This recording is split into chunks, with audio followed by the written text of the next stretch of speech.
माढ्याचे आमदार अभिजित आबांचा पंढरपुरातील गाव भेट दौरा अडचणीत, ऊस तोडणीवर उत्तर देताना आमदार हतबल।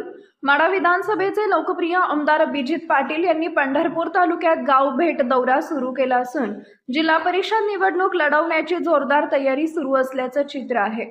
दौऱ्याला सुरुवातीला मतदारांचा मोठा प्रतिसाद मिळत असताना श्री विठ्ठल सहकारी साखर कारखान्याच्या ऊस तोडणी प्रकरणावरून शेतकऱ्यांनी थेट जाब विचारला। ऊस वेळेवर का तोडला नाही, शेतकऱ्यांचं नुकसान कोण भरून देणार, कारखान्याचं नियोजन कुणाच्या हातात, अशा थेट प्रश्नांनी वातावरण तापले। ऊसतोड प्रकरणावर उत्तर देताना आमदार अभिजित पाटील अडचणीत आल्याचे दृश्य दिसून आलंय, तर काही ठिकाणी उत्तर देताना ते हतबल झाल्याची चर्चा रंगली।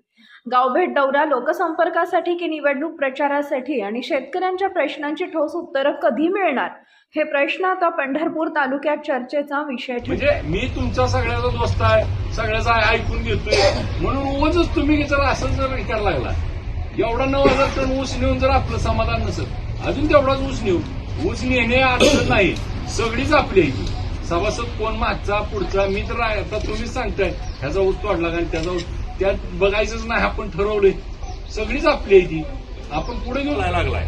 15 दिवसांनी कारखाना बंद पडतील, फेब्रुवारीत 1 बी जिल्ह्यात कारखाना चालू राहत नाही। 4 महिने कारखाना चालवायचा आणि 12 महिने पगार द्यायची, 4 महिने कारखाना चालवून 12 महिने व्याज भरायचे। तुम्हाला बोलायला काय मजेनं वाटतंय का? आज 4 महिन्यानं कारखाना चालू झाल्यापासून 4 महिन्यात सगळं कारखाना बंद पडणार आहे आणि ऊस जात नाही, म्हणजे 9,000 टन ऊस निघालाय आणि तरी कालवा। अरे आपण मर्यादा आम्हाला पण कळती ना, आम्ही तुमच्या चर्चेला आलोय म्हणजे याचा अर्थ असा नाही ना, बरी एकदा 7व्यात सगळ्यांनी ऊस लावलाय म्हणल्यानंतर ऊस जायला काही एका दिवशी जाणार आहे का? 10,000 टन 22 टोळ्या दिल्या होत्या तुम्हाला, ह्याच्या आधी कधी 22 टोळ्या आल्या होत्या? आणि एवढा ऊस नेऊन जर तुम्हाला जर समाधानच होणार नसलं तर ती कारखाना कसा चालवायचा ती सांगा।